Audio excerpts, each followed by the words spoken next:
are here to talk about celebrating diversity. Quick show of hands, does anybody here currently celebrate diversity in some form or another? Okay. Anybody celebrated diversity in the past and said, hey, this just ain't for me? Okay. Well, it's not for everybody, but what I'm going to show you today, guys, is how celebrating diversity is going to increase your profits as a small business owner. For example, let's say you're a small business owner and you have decided for whatever reason not to celebrate diversity. Whose money are you going to get? You're going to get some white money. Now listen to all the money you're not going to get. You won't get black money, Latino money, queer money, Asian money, Muslim money, and on top of everything else, you're not going to get the money from all the white people who do celebrate diversity, and believe me, there are a lot of them here in this area. Okay, because by not celebrating diversity, you're excluding yourselves from major money markets. Now, real quick, let's start with something specific called religious diversity. Religion is important to some people. For this, I'm going to give you a little visual here. We've all seen this guy before. The Islamic moon, the Muslim crescent thing. We don't really like this guy, do we? Not a lot of fun. Reads a little book called the Quran. Leads a little guy called Muhammad. He's got a problem with homosexuals, atheists, Buddhists, secularists, dogs, alcohol, hates cartoons, blew up some buildings a few years ago and yesterday. Not a lot of fun. By himself, we don't really like this guy. But watch what happens, folks, when I have one of these little guys here and one of these little guys here. All of a sudden, folks, we got a profit. Now, how did that just happen? Well, by celebrating diversity, we have now tripled our revenue stream. Okay, it doesn't matter if you're a Christian, a Jew, or a Muslim.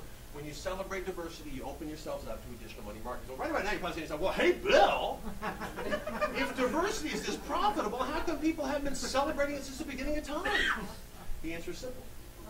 For a long time, small business owners, such as yourselves, were operating under the assumption that people of different ethnic backgrounds, different religious beliefs, didn't have any money. And to some extent this was true, particularly the blacks of the 1860s. I mean, these guys had nothing. So there wasn't any reason to celebrate diversity because you weren't going to get a return on your investment. But now the market has changed, guys. Market analysts have found money in black communities, Latino communities, queers, Asians, even lesbians, guys. Even lesbians have money. And guess what? It's the same money that you and I use.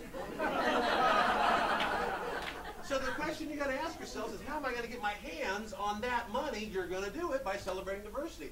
Well, right about now, you're probably saying to yourself, well, hey, Bill.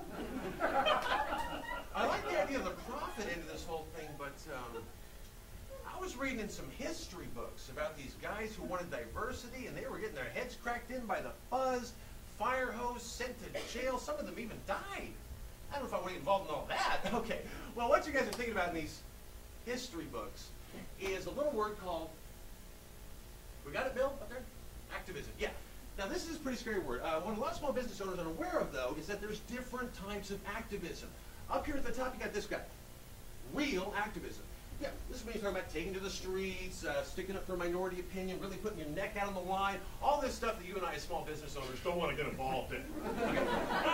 But down here at the bottom, you got this guy. Business activism. Now, the great thing about business activism versus real activism is there's a 30 to 40-year window between what gets accomplished up here with real activism and what gets accepted down here with business activism. So, what is business activism? Business activism is simply agreeing with everything that the real activism of the past has already accomplished. It's very low risk. You're not going to lose anything. Okay? Break it down, guys. Which is easier, fighting for civil rights when there are no civil rights, or fighting for civil rights in the post-civil rights era? Okay? Right about now, you're probably saying to yourself, well, hey, Bill, I'm ready. I want to start earning signing up today. But wait, what should I celebrate in my celebration of diversity? Should I celebrate everything that's diverse? I would say no. You don't want to run the risk in your eagerness of over-celebrating diversity. I'm going to give you a little visual with this. LGBT. Now, we see this little guy an awfully lot around here, don't we?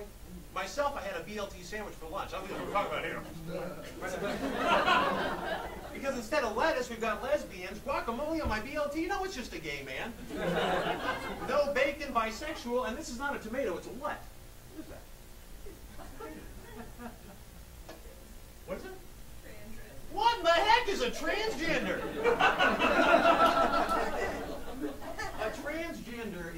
scrawny little person who happens to think they might be a member of the opposite sex.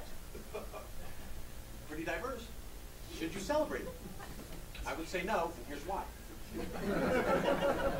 As of 2008, there has only been one Oscar-winning movie about transgenderism. Boys Don't Cry, great movie, but only one. So there hasn't been enough Hollywood activism, which we're going to look at later on, combined with enough real activism to make it safe for you guys to engage in any business activism about it at this time.